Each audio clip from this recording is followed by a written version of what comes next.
Les invito a abrir sus Biblias en el Evangelio de Juan, capítulo 18, para continuar nuestra serie. En el Evangelio de Juan, Jesús, la luz de la vida. El Evangelio de Juan, capítulo 18, pero solamente vamos a leer del versículo 1 al 14 y después del versículo 28 hasta el 40. Juan, capítulo 18, esta es la palabra de Dios. Cuando Jesús terminó de orar, salió con sus discípulos y cruzó el arroyo de Cedrón. Al otro lado había un huerto en el que entró con sus discípulos. También Judas, el que lo traicionaba, conocía aquel lugar, porque muchas veces Jesús se había reunido allí con sus discípulos. Así que Judas llegó al huerto a la cabeza de un destacamento de soldados y guardias de los jefes de los sacerdotes y de los fariseos.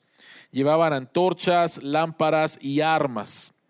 Jesús, que sabía todo lo que le iba a suceder, le salió al encuentro. ¿A quién buscan?, les preguntó. A Jesús de Nazaret, contestaron. Yo soy. Judas, el traidor, estaba con ellos. Cuando Jesús les dijo, yo soy, dieron un paso atrás y se desplomaron. ¿A quién buscan?, volvió a preguntarles Jesús. A Jesús de Nazaret, repitieron. Ya les dije que yo soy. Si es a mí a quien buscan, dejen que esto se vaya. Esto sucedió para que se cumpliera lo que había dicho: de los que me diste, ninguno se perdió. Simón Pedro, que tenía una espada, la desenfundó, hirió al siervo del sumo sacerdote, cortándole la oreja derecha. El siervo se llamaba Malco. Vuelve esa espada a su funda, le ordenó Jesús a Pedro. ¿Acaso no he de beber del trago amargo que el Padre me da a beber? Versículo 28. Luego los judíos llevaron a Jesús de la casa de Caifás al palacio del gobernador romano. Como ya amanecía, los judíos no entraron en el palacio, pues de hacerlo se contaminarían ritualmente y no podrían comer la Pascua. Así que Pilato salió a interrogarlos. ¿De qué delito acusan a este hombre? Si no fuera un malhechor, respondieron, no te lo habríamos entregado. Pues llévenselo ustedes y júzguenlo según su propia ley, les dijo Pilato. Nosotros no tenemos ninguna autoridad para ejecutar a nadie, objetaron los judíos. Esto sucedió para que se cumpliera lo que Jesús había dicho al indicar la clase de muerte que iba a sufrir. Pilato volvió a entrar en el palacio y llamó a Jesús. ¿Eres tú el rey de los judíos?, le preguntó. ¿Eso lo dices tú?, le respondió Jesús, ¿o es que otros te han hablado de mí? ¿Acaso soy judío?, replicó Pilato. Has sido tu propio pueblo y los jefes de los sacerdotes los que te entregaron a mí. ¿Qué has hecho? Mi reino no es de este mundo, contestó Jesús. Si lo fuera, mis propios guardias pelearían para impedir que los judíos me arrestaran. Pero mi reino no es de este mundo. ¿Así que eres rey?, le dijo Pilato. Eres tú quien dice que soy rey. Yo para esto nací y para esto vine al mundo, para dar testimonio de la verdad. Todo el que está de parte de la verdad escucha mi voz. ¿Y qué es la verdad?, preguntó Pilato. Dicho esto, salió otra vez a ver a los judíos. Yo no encuentro que éste sea culpable de nada, declaró. Pero como ustedes tienen la costumbre de que se les suelte a un preso durante la Pascua, ¿quieren que les suelte al rey de los judíos? No, no sueltes a ese, suelta a Barrabás. Volvieron a gritar desaforadamente y Barrabás era un bandido. Oremos. Al acercarnos a ti nuevamente, Señor, te queremos pedir que tú abras nuestros ojos para mirar las maravillas que hay en tu ley y que tu Espíritu Santo nos guíe a toda verdad. En el nombre de Jesús oramos. Amén. Ricardo Ucán Seca es un indígena maya del estado de Yucatán, quien el 5 de junio del año 2000 fue arrestado, echado en la cárcel, juzgado a 22 años de cárcel. Y el 31 de diciembre del año 2010 fue puesto en libertad. Ricardo llevaba 10 años en prisión después de haber sufrido un juicio completamente injusto.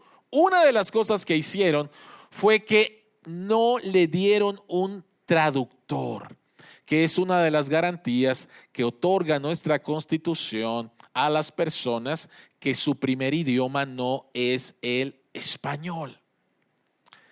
10 años en prisión injustamente. Amnistía Internacional dice que algunas de las carencias de los sistemas de seguridad pública y de justicia penal en nuestro país son torturas, detenciones arbitrarias, malos tratos y juicios injustos. Y tú y yo hemos escuchado de juicios injustos, de injusticias que se cometen en nuestra ciudad, en nuestro país. Vivimos en una sociedad injusta. Simplemente. Acabamos de celebrar el 8M y es muy triste que en el 2020 se abrieron 939 carpetas de investigación con respecto a feminicidios. Y muchas de estas ahí siguen almacenadas donde no hay justicia. Y tristemente se conocen casos donde en un juicio injusto la persona sale libre, el violador sale libre, el agresor sale libre. Hay mucha injusticia, juicios injustos. Pero déjame decirte que el juicio más injusto de toda la historia de la humanidad, el arresto más cobarde de toda la historia de la humanidad, fue en la persona de Jesús. Por eso este mensaje se llama la injusticia suprema. El capítulo 18, los 40 versículos del capítulo 18 abarcan un periodo de solamente 8 horas, de solamente 6 horas. Y en 6 horas, nuestro Señor Jesucristo fue arrestado, juzgado y condenado en un juicio injusto, en un juicio lleno de errores. Simplemente déjame darte 3 evidencias de la injusticia y de los errores que se cometieron. Por favor, ahí en tu Biblia, en el versículo 19, está Jesucristo. Él fue arrestado ahí en el huerto de Getsemaní y fue llevado a la casa del sumo sacerdote. Ahí estuvo esperando un rato mientras lo golpeaban, mientras le escupían, mientras lo amenazaban, mientras se burlaban de él. Después lo llevaron adentro y en el versículo 19 dice que el sumo sacerdote está cuestionando las enseñanzas de Jesús. Ve por favor el versículo 21. Jesucristo le contesta: ¿por qué me interrogas a mí? Interroga a los que me han oído hablar. Ellos deben de saber lo que dije. Y el versículo 22, uno de los guardias, ¡pum!, golpea a Jesús. Y Jesucristo reacciona. Ve por favor, ve el versículo 23. Si he dicho algo malo, replicó Jesús, demuéstramelo. Pero si lo que dije es correcto, ¿por qué? ¿Por qué me pegas? Lo que Jesucristo está pidiendo, Él no fue irrespetuoso, pero lo que Jesucristo está pidiendo simplemente es: si me están acusando, traigan a los testigos. Quiero tener un juicio justo. Jesucristo no tuvo un juicio justo. Jesucristo no tuvo un juicio justo. Esa es la primera evidencia. La segunda evidencia, dice el texto, que Jesucristo fue juzgado durante la noche. Al amanecer ya es viernes. Y durante la madrugada del viernes, Jesucristo fue juzgado. Y de acuerdo a la ley judía, No podía haber juicios en la noche, en la madrugada, en lo oscurito. Ahí vemos una evidencia más de lo injusto y de los errores. Pero la tercera la encontramos en el versículo 38, donde después de que llevan a Jesús ante Poncio Pilato y Poncio Pilato lo interroga, él sale y le dice a las autoridades judías: yo no encuentro ningún delito en este hombre. Y sin embargo, él permite que tomen a Jesús y que lo crucifiquen. Por lo tanto, todo esto nos lleva a la pregunta: ¿por qué se trató a Jesús con tanta injusticia y desprecio? ¿Por qué se trató a Jesús con tanta injusticia y desprecio? Y vamos a ver 3 razones. La primera de ellas tiene que ver con el Cordero sustituto. La segunda razón tiene que ver con que Jesús es el Rey sufriente. Y la tercera tiene que ver con los corazones de las personas, la maldad de las personas que estaban ahí presentes, la rebelión del hombre, la rebelión del corazón del hombre. Así que, ¿por qué se trató a Jesús con tanta injusticia y desprecio? Tenemos que ver que Jesús es el Cordero sustituto, el Rey sufriente, y tenemos que ver la rebelión en el corazón de los hombres. Así que vayamos al punto número 1, el Cordero sustituto. Para que podamos entender esto, tenemos que entender el contexto de la Pascua. Y hemos hablado de esto porque desde el capítulo 14 todo ha sido Pascua, ha sido la Santa Cena y este es el contexto de lo que nosotros conocemos como la Semana Santa. Y la Pascua de los judíos, ellos celebraban la liberación que Dios había hecho de la esclavitud de Egipto. El pueblo de Israel fue liberado por Dios de la esclavitud de Egipto.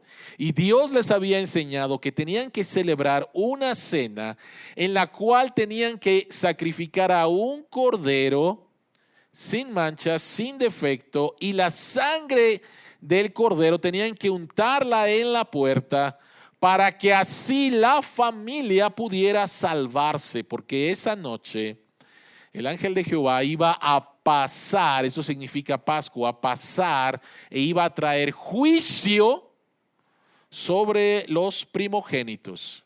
Y en la casa donde no hubiera sangre, ahí es donde Dios iba a traer juicio. Y Dios trajo juicio sobre la nación de Egipto, no sobre su pueblo, porque su pueblo puso la sangre de un cordero sustituto.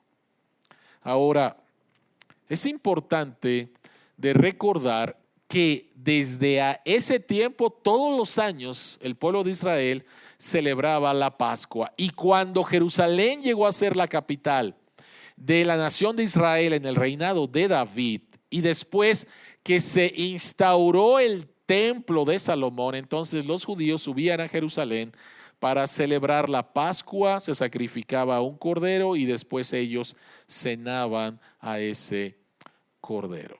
Ahora, es muy interesante, como dije hace un momento, que el cordero sacrificado tenía que ser un cordero sin defecto. Deuteronomio capítulo 17, el versículo 1, la Biblia dice: no sacrificarás al Señor tu Dios ninguna oveja ni buey que tenga algún defecto o imperfección, pues eso es abominable para el Señor tu Dios. Y la pregunta entonces surge: ¿por qué tenía que ser un cordero, una oveja sin defecto? Y la respuesta la tenemos en 1 de Pedro capítulo 1, versículos 18 al 19. La escritura dice: ustedes fueron rescatados de la vida absurda que heredaron de sus antepasados. El precio de su rescate no se pagó con cosas perecederas como el oro o la plata, sino con la preciosa sangre de Cristo. Escucha: como un cordero sin mancha y sin defecto. Todos los corderos sin mancha, sin defecto, sacrificados en todas las Pascuas, todos los días, apuntaban al único y verdadero Cordero de Dios que quita el pecado del mundo, Jesucristo. Y Jesucristo no cometió durante toda su vida ningún pecado. Por eso es que Él es el Cordero sin mancha y sin defecto. Y por eso es que entendemos que el juicio que le hicieron a Jesucristo fue injusto. ¿Por qué? Porque si tú tienes a una persona que no tiene ningún delito, no le puedes probar ningún delito por más que trates, pero si lo quieres condenar, entonces vas a tener que hacer un juicio injusto. La razón por la cual Jesucristo tuvo un juicio injusto es porque Él es el Cordero sin mancha y sin defecto. Le fabricaron como a muchas otras personas, le fabricaron los delitos. De hecho, otra vez, por favor, regresen ahí al versículo 35 al 38. Cuando ellos llegan, las autoridades judíos llegan y le dicen a Poncio Pilato, aquí te traemos. Y Poncio Pilato les dice, ¿de qué es culpable este hombre? Ellos no pudieron decir nada. Simplemente dijeron, nosotros no podemos condenarlo. O sea, no trajeron ninguna base, pero sí lo queremos ejecutar. Simplemente somos judíos y no podemos hacerlo. Tú eres romano y queremos que tú nos des el permiso de ejecutarlo. Jesucristo es el Cordero sin mancha. No lo encontraron culpable porque Él es el Cordero sin mancha, y por eso es que hicieron un juicio completamente injusto. Ahora, Jesucristo no es simplemente el Cordero sin mancha. Jesucristo es el Cordero como un sustituto. Recuerden, por favor, en la Pascua, en la primera Pascua, un cordero fue sacrificado como sustituto del primogénito y de la familia. Ahora, en todo este pasaje encontramos lenguaje de sustitución. Permíteme compartir contigo. En primer lugar, encontramos en el de los versículos 1 al 4 que Jesucristo está en el Getsemaní, en el huerto de Getsemaní o en el jardín del Getsemaní. E inmediatamente tiene que venir a tu mente que la palabra jardín nos lleva hasta Génesis capítulo 3, donde Adán y Eva están en un jardín, pero Adán peca contra Dios, Adán traiciona a Dios, Adán, siendo el representante de toda la humanidad, cae porque cree la mentira de que él como criatura puede vivir independientemente de Dios. Y él cae y toda la humanidad caemos con él. Pero ahora encontramos al segundo Adán, es uno de los títulos de Jesús en el Nuevo Testamento. Encontramos al segundo Adán en un jardín, quien en unos minutos más va a ir a la cruz en sustitución de su pueblo. Así que encontramos ahí lenguaje de sustitución. Adán estuvo en un jardín y se le prometió vida si obedecía, y él falló. Jesucristo estuvo en un jardín como el segundo Adán y se le prometió muerte si obedecía. Jesucristo obedeció y fue a morir a la cruz en tu lugar y en mi lugar. Entonces, ¿por qué Jesucristo experimentó tanta injusticia? Porque Él es el Cordero sin mancha y el Cordero sustituto. Lo que el apóstol Juan está tratando de hacernos ver es que la traición de Jesús, la traición de Judas, la negación de Pedro, los golpes de los guardias, el juicio injusto tenía que ser lo que tú y yo merecíamos haber sufrido justamente. Nosotros sí, justamente, pero como Jesús va a la cruz en tu lugar, todo lo que Él sufre es injusto. La justicia de Dios se cumplió en Jesucristo por medio de la injusticia humana. Lo voy a decir otra vez. La justicia de Dios se cumplió en Cristo Jesús a través de la injusticia humana. La segunda cosa que tenemos que analizar es que Jesucristo es el Rey sufriente. Jesucristo es el Rey sufriente. ¿Qué significa esto? Tú puedes leer este pasaje y llegar a la conclusión: pobrecito Jesús, al igual que mucha gente en el mundo, fue víctima de la injusticia humana. Pero déjame decirte que ese es un gran error. Jesucristo no fue víctima de ninguna injusticia humana. Pobrecito Jesús. Porque Jesucristo es la persona que tiene todo el control, puesto que Él es el Rey. Mira por favor el versículo 4. Dice: Jesús sabía todo lo que le iba a suceder y le salió al encuentro. En otras palabras, cuando llega Judas junto con toda esa turba para prender a Jesús, Jesucristo no se escondió detrás de Pedro o detrás de sus discípulos o salió huyendo. Dice el texto que Jesucristo le sale al encuentro porque Él sabía lo que iba a suceder. Él tenía el control de la situación. Jesucristo no fue ninguna víctima. Él es el Rey que tiene todo el control de la situación. Pero hay algo importante, porque en medio de todo esto, Jesucristo demuestra ser un rey de un diferente tipo de reino. Jesucristo es un rey de un diferente tipo de reino. Vean por favor el versículo 33. Poncio Pilato le dice a Jesucristo: ¿eres tú el rey de los judíos? ¿Y cuál sería la respuesta más fácil? La respuesta más fácil es que Jesucristo hubiera dicho sí. Pero Jesucristo no dijo sí, porque Él sabe que la clase de rey que tiene Poncio Pilato en su mente no es la clase de rey que Él es.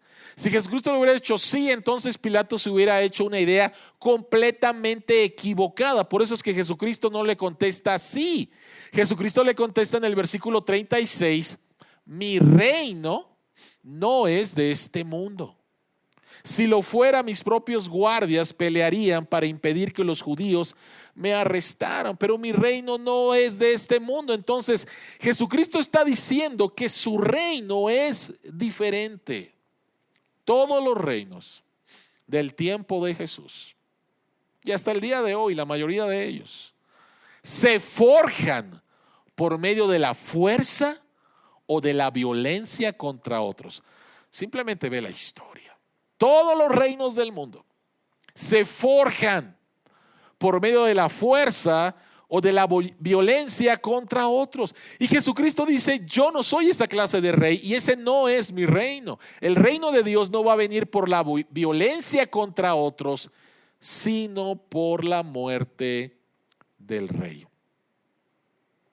Un rey que no va a usar la espada para formar un reino. Pedro inmediatamente saca la espada, ¿no? Te voy a defender y vamos a establecer el reino, tú el Mesías. Pero Jesucristo le dice: no va por ahí. Jesucristo sana a Malco, le restituye la oreja. No es por ahí, no es a través de la espada, es a través de la muerte del rey. Algo inaudito. Jesucristo es El rey que no va a usar la espada para formar un reino, sino un rey que deja la espada y muere por su pueblo para salvarlo. Él es un rey diferente. Él es el rey que da su vida por su pueblo, porque es la única manera de rescatar a su pueblo de la esclavitud del pecado. Y la tercera cosa que tenemos que considerar de por qué fue tan injusto lo que Jesucristo sufrió es la rebelión del hombre. Vean por favor el versículo 40. El versículo 40 dice que la muchedumbre gritaba y gritó que les entregaran a Barrabás y que condenaran a Jesús. Y posiblemente alguna vez te has pensado, si yo hubiera estado en esa multitud, yo no hubiera dicho eso. Yo hubiera abogado por Jesús. Yo no me identifico con esa muchedumbre, con esos gritos de esas personas. Pero ¿sabes qué? Cuando analizamos todas las clases de personas que estuvieron ahí, no hay forma en que tú y yo escapemos de identificarnos con estas personas. Veamos por favor las diferentes clases de personas que rechazaron a Jesús. Número 1, tenemos ahí a Judas. Judas pasó 3 años con Jesús como uno de sus apóstoles, fingiendo lo que no era. Por fuera todo bien, por dentro un idólatra. Y cuando Jesucristo dijo, alguien me va a traicionar, la gente no dijeron, ya sabíamos que era Judas. No, él se camuflajó muy bien. Los discípulos no esperaban que fuera Judas, pero Judas traicionó a Jesús por su codicia. Judas rechazó a Jesús por dinero. Tenemos a Pedro, uno de los amigos más íntimos de Jesús. Y sin embargo, rechaza a Jesús, niega a Jesús por miedo a las consecuencias de que lo asociaran con él.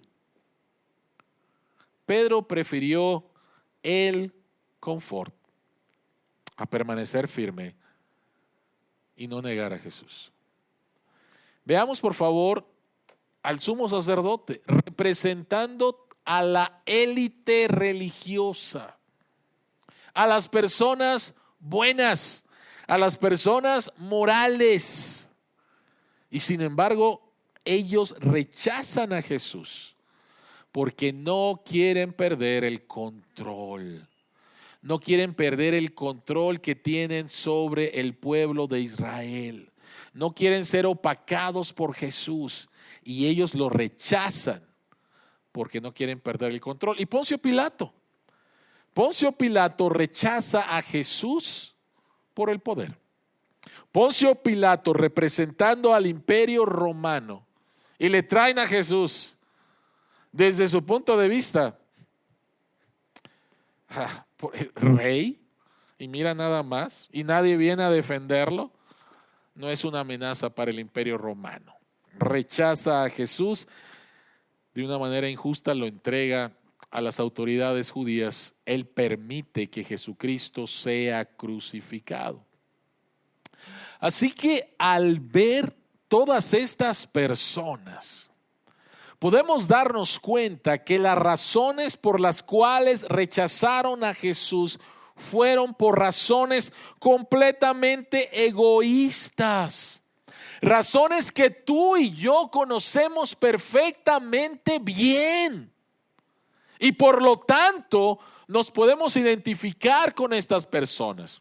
Tú y yo conocemos perfectamente bien lo que es amar más el dinero y las cosas materiales que amar a Jesús, que amar a Dios. Tú y yo lo sabemos.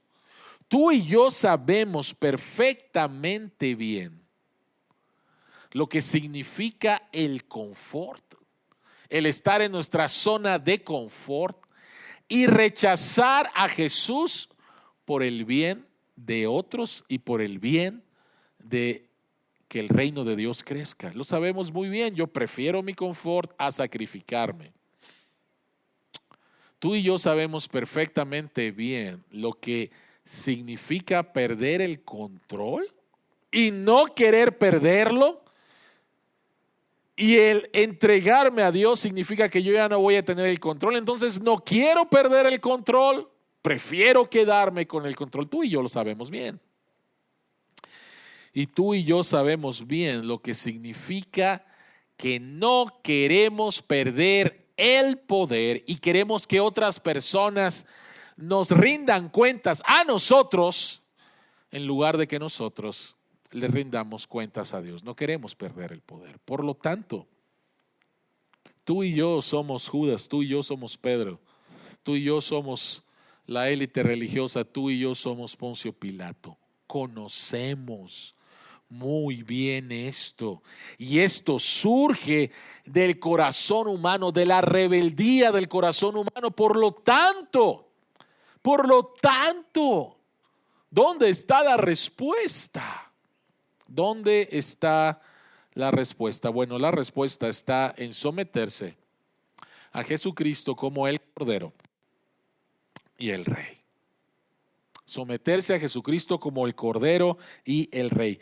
Pero antes de mencionar esto, me gustaría detenerme un momento porque posiblemente haya alguien que esté pensando lo siguiente.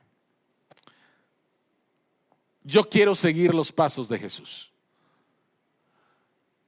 ¡Qué injusticia contra Jesús! Yo voy a vivir una vida justa. Yo voy a ser una buena persona. Yo quiero tener a Jesucristo como mi ejemplo.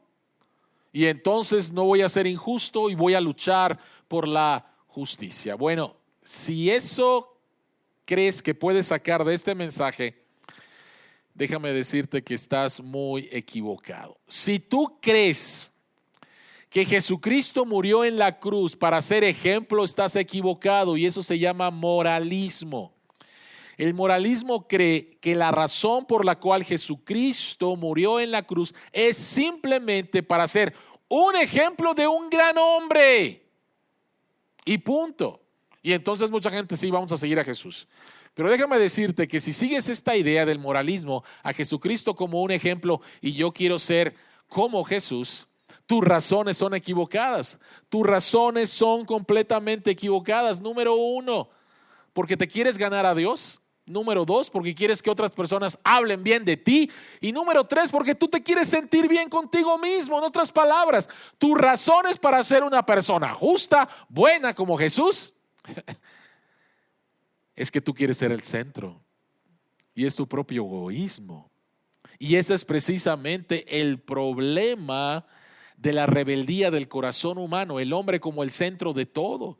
Entonces escucha lo siguiente, tú puedes rechazar a Jesús rechazando su ejemplo, pero puedes rechazar a Jesús imitando su ejemplo. Y eso es lo que mucha gente no entiende. Porque es evidente la gente que rechaza a Jesús porque no quiere saber absolutamente nada de él. Pero es triste la perdición en la cual viven gente buena, gente moral, gente religiosa, que tratan de imitar a Jesús, pero están igualmente de perdidos, como todo el grupo al cual Jesucristo criticó mucho, los fariseos. Así que te puedes perder rechazando a Jesús y te puedes perder tratando de imitar a Jesús. Entonces, ¿dónde está la solución para el problema de la rebeldía del corazón humano? Bueno, la solución está en someterse a Jesús como el Cordero y como el Rey. Y son las dos cosas. Son las dos cosas. Cuando te sometes a Cristo como Cordero, como tu sustituto, pones un alto a estar justificando tus pecados. Cuando tú le eches la culpa a otro, no es que lo que estás diciendo es no necesito un sustituto porque yo no soy tan malo, Sí, lo hice, pero es que otra persona me provocó. Y cada vez que justificas tus pecados, estás negando que necesitas un sustituto, lo cual es una locura. Estás negando que no tienes pecado, lo cual es una locura. Y entonces no puede haber en ti transformación de vida. Necesitas someterte a Jesús como tu cordero sustituto. Y entonces cuando tú pecas, ya no vas a tener que justificarlo ni esconderlo, porque hubo alguien, Jesucristo, quien pagó por ese pecado como el cordero perfecto y el sustituto. Y necesitas someterte a Cristo como rey, porque entonces pones un alto a tus intentos de encontrar tu valor, tu significado y tu identidad en las cosas creadas. ¿De qué estoy hablando? Judas trató de buscar su valor y su significado en el dinero, Pedro en el confort, Caifás y el grupo de sacerdotes en el control y Poncio Pilato en el poder. Todos tratamos de buscar nuestra identidad, nuestro sentido de significado y de propósito y de valor en las cosas de la creación, las cuales no te lo pueden dar. Siempre se van a acabar.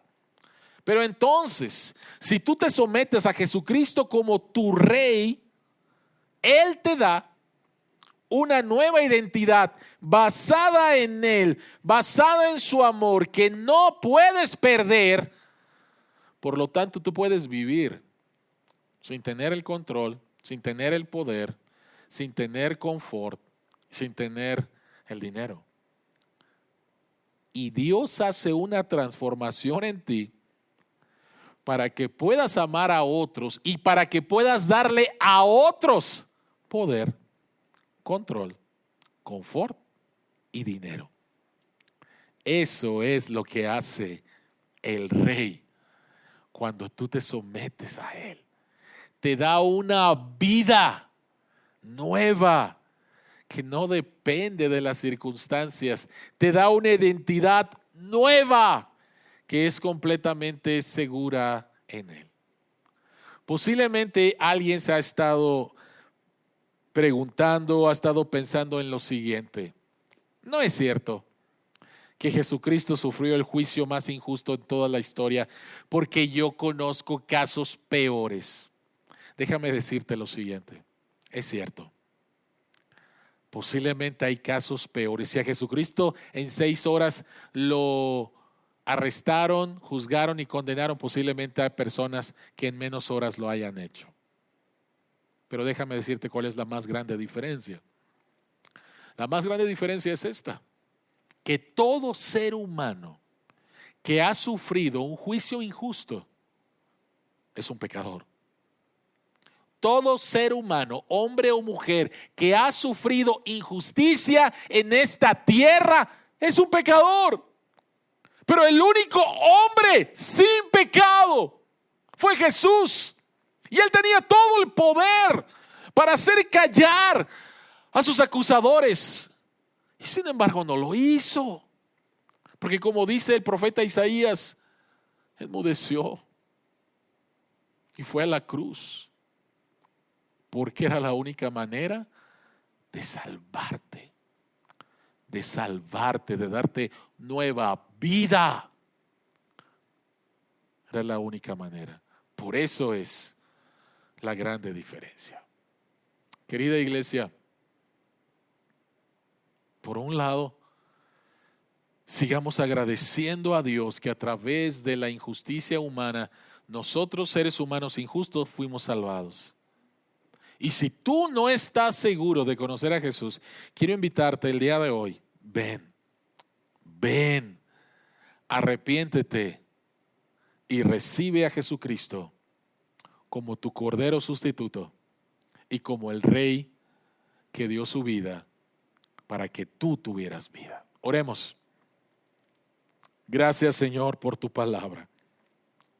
Gracias, Señor, que nosotros somos Judas, somos Pedro, somos Caifás, somos Poncio Pilato, no lo podemos negar.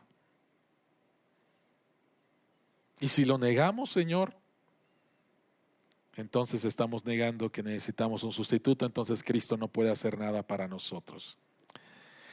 Pero gracias, Señor, que en tu misericordia abriste nuestros ojos a nuestra necesidad y en tu misericordia nos diste arrepentimiento y fe y ahora una nueva vida.